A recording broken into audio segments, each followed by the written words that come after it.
Hello दोस्तों, नमस्कार दोस्तों, स्वागत है आप सभी का online data first day YouTube channel पे। इस वीडियो में हम बात कर रहे हैं कई बड़ी और लेटेस्ट अपडेट के बारे में जो कि संबंधित है बीपीएससी टीआरई 2.0 को लेकर।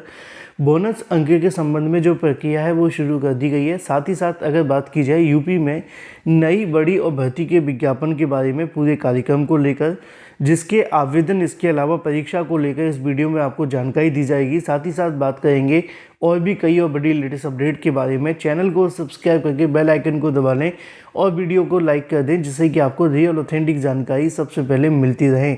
शुरुआत करते हैं सबसे पहली अपडेट को लेकर, जो कि संबंधित है जितने भी अभ्यर्थी बीपीएससी टीआरई 2.0 की परीक्षा देकर आए थे उन सभी के लिए। जैसा कि आप जानते हैं कि बीपीएससी टीआरई 2.0 को लेकर जो परीक्षा का आयोजन है वो लगातार बीपीएससी के माध्यम से करवाया जा रहा है और अभी ये परीक्षा अंतिम चरण में आ चुकी है।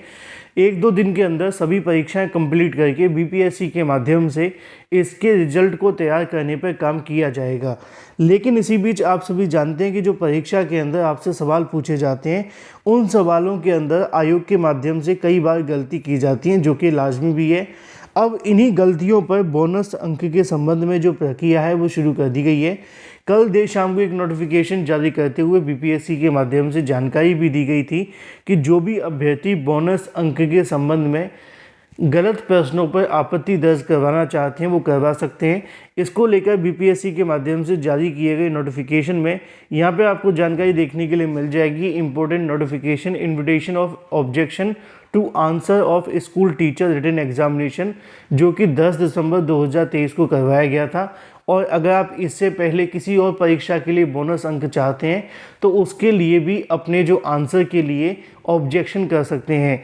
याद है, ऑब्जेक्शन करने से सबसे बड़ा बेनिफिट ये होगा कि जब आप किसी क्वेश्चन को ऑब्जेक्शन करते हैं ऑथेंटिक सोर्सेज के साथ में, तो उस क्वेश्चन पर आपको कॉमन अंक मिल जाता है, यानी कि बोनस नंबर मिलता है। याद रखें 2 बातों का। पहली ये कि जब भी आप किसी भी क्वेश्चन को लेकर ऑब्जेक्शन करें तो किसी ऑथेंटिक सोर्सेज का इस्तेमाल करें। जैसे कि किसी राइटर की बात की जाए तो उसकी बुक का आप प्रमाण दे सकते हैं, या फिर एनसीईआरटी क्वेश्चंस को आप ला सकते हैं, एससीईआरटी को भी लगा सकते हैं। लेकिन ऐसे ही किसी बुक को ना उठा लें, क्योंकि आजकल आपने देखा है मार्केट में बहुत सारी बुक्स आ जाती हैं किसी भी प्रकाशन के नाम से, लेकिन उन प्रकाशन की कोई ऑथेंटिसिटी नहीं होती है और जब तक वो ऑथेंटिक नहीं होगा तब तक आपको बोनस अंक नहीं मिलेगा। इस बात का ध्यान रखें। और दूसरा ये कि ऐसा बिल्कुल ना सोचने कि किसी और अभ्यर्थी के माध्यम से ऑब्जेक्शन कर दिया जाएगा, मुझे करने की आवश्यकता नहीं है। अगर आप सभी मिलकर ऑब्जेक्शन करते हैं तो हो सकता है कि किसी 2-4 अभ्यर्थियों ने अच्छे जो ऑथेंटिक सोर्सेज है वो ना लगाए हों, लेकिन किसी और अभ्यर्थी ने किसी ऑथेंटिक सोर्सेज का इस्तेमाल किया हो, तो कहीं ना कहीं नंबर बढ़ने की जो संभावनाएं वो और ज़्यादा बढ़ जाती हैं। तो ये तो बात हो जाती है बीपीएससी को लेकर। फिलहाल अगर आपके मन में कोई सवाल है तो कमेंट करके पूछ सकते हैं। बात कर लेते हैं अपनी अगली अपडेट के बारे में, जो कि संबंधित है यूपी में नई बड़ी भर्ती के विज्ञापन को लेकर कार्यक्रम जारी कर दिया गया है। 65,000 पदों पर नई भर्ती के विज्ञापन के संबंध में जानकारी जारी कर दी गई है।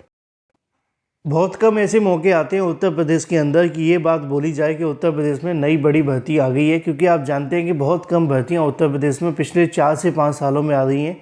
सरकार के माध्यम से जो भी भर्तियां निकाली गई हैं वो लगभग 3 से 4 या 5 साल पुरानी हो चुकी हैं, और उनके विज्ञापन अब जब दोबारा निकाले जा रहे हैं तो बड़ी संख्या में अभ्यर्थी इन भर्तियों के लिए लगातार इंतजार में बैठे हुए हैं। अब इसी को लेकर बात कर ली जाए 65,000 पदों पर नई भर्ती के विज्ञापन के बारे में, जिसको लेकर आवेदन इसी महीने यानी कि दिसंबर में शुरू होने की जानकारी दी जा रही है, या फिर जनवरी के स्टार्टिंग में। साथ ही साथ अगर बात कर ली जाए परीक्षा के बारे में तो यहाँ पे आप देखें यूपी के अंदर अगर बात की जाए पुलिस विभाग में 62,000 पदों पे होंगी भर्तियाँ। जनवरी से शुरू होंगे आवेदन। इसी को लेकर जनवरी के साथ साथ दिसंबर भी लिखा है, मैं दिखा देता हूँ। उत्तर प्रदेश पुलिस भर्ती प्रोन्नत बोर्ड के माध्यम से पुलिस में 62,624 पदों पर भर्ती प्रक्रिया तेज कर दी गई है। इनमें से कांस्टेबल के 52,699 पदों पर ऑनलाइन आवेदन की प्रक्रिया दिसंबर के अंत में, यानी कि इसी महीने के लास्ट में या फिर अगले महीने के स्टार्टिंग में आपको देखने के लिए मिल जाएगी। लिखी हुई है कि दिसंबर के अंत तक या अगले जनवरी के पहले सप्ताह में शुरू हो सकती है। बोर्ड ने परीक्षा एजेंसी के लिए प्रक्रिया लगभग पूरी कर ली गई है।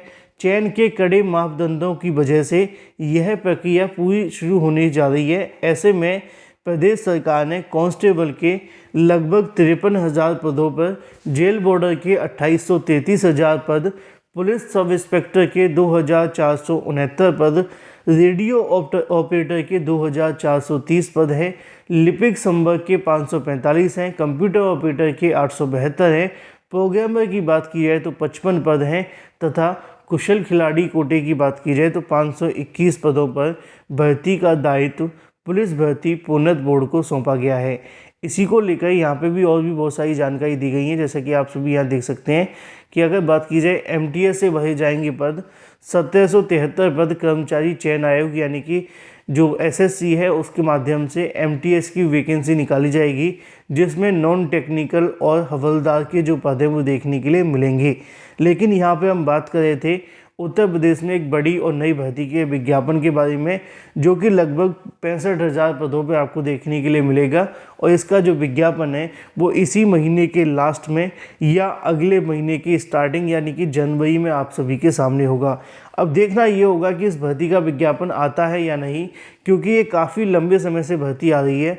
हर महीने इसको लेकर जानकारी भी आती है, लेकिन मामला बार बार किसी न किसी मुद्दे पर आकर लटक जाता है, जिसके चलते विज्ञापन जारी नहीं हो पाता। अगर विज्ञापन आ जाता है तो इससे अच्छी और बड़ी अपडेट नहीं होगी। चैनल को सब्सक्राइब करके बेल आइकन को दबा लें और वीडियो को लाइक कर दें, जिससे कि आपको रियल ऑथेंटिक जानकारी सबसे पहले मिलती रहे। बात कर लेते हैं अपनी अगली अपडेट के बारे में, जो कि संबंधित है टीजीटी पीजीटी को लेकर। टीजीटी पीजीटी यानी कि जिसको आप माध्यमिक स्कूलों को कहते हैं, उसी की यहाँ बात की जा रही है। और एलटी को लेकर ही बात की जाए तो राजकीय स्कूल होते हैं। लिखा हुआ है जिले के माध्यमिक शिक्षा को बढ़ावा देने के लिए 2 दर्जन से अधिक राजकीय माध्यमिक विद्यालय संचालित हैं। इन विद्यालयों में पर्याप्त संख्या या फिर छात्राएँ अध्ययन करते हैं, लेकिन यहाँ मानक व सज्जित पदों के अनुरूप शिक्षकों की कमी के चलते छात्रों को बेहतर शिक्षा नहीं मिल पा रही है। छात्र छात्राओं को इंटर तक अगर बात की जाए निःशुल्क शिक्षा देने के लिए 27 राजकीय माध्यमिक स्कूल उपलब्ध हैं, लेकिन किसी भी विद्यालय में सज्जित पदों के सापेक्ष जो टीचर्स की कहीं न कहीं नियुक्ति है वो नहीं की जा रही है। और इस बात में कोई दो राय नहीं है कि बड़ी संख्या में उत्तर प्रदेश के अंदर अलग अलग प्रकार के विद्यालय हैं, चाहे वो राजकीय माध्यमिक विद्यालय हों या माध्यमिक अशासकीय माध्यमिक विद्यालय हों या इसके अलावा बेसिक शिक्षा विभाग के विद्यालय जिनको आप प्राथमिक के नाम से जानते हैं। ये सभी इस प्रकार के विद्यालय हैं जहाँ पर बड़ी संख्या में टीचर्स के पद खाली हैं, लेकिन हमारी सरकार ने पता नहीं किस प्रकार की पट्टी अपनी आँखों पर बांधी है कि उनको ये बात समझ में नहीं आ पाती कि इतनी बड़ी संख्या में टीचर्स के पद खाली हैं। प्राइमरी से लेकर अगर बात की जाए माध्यमिक या फिर राजकीय विद्यालय या शासकीय विद्यालय या एडेड जूनियर जो भी विद्यालय हैं, उन सभी के अंदर टीचर्स के पद खाली होने के बावजूद भी सरकार भर्ती के विज्ञापन जारी नहीं करती है, जिससे कि कहीं न कहीं जो बीएड और बीटीसी करने वाले लाखों बेरोजगार अभ्यर्थी इस बात को लेकर परेशान है कि उनको कब नौकरी मिलेगी। अगर इन विद्यालयों के अंदर समय समय पर भर्ती आती रहे तो शायद कहीं न कहीं बीएड बीटीसी करने वाले अभ्यर्थियों को इतना इंतजार न करना पड़े। फिलहाल इस वीडियो में इतना ही। Thank you for watching this video.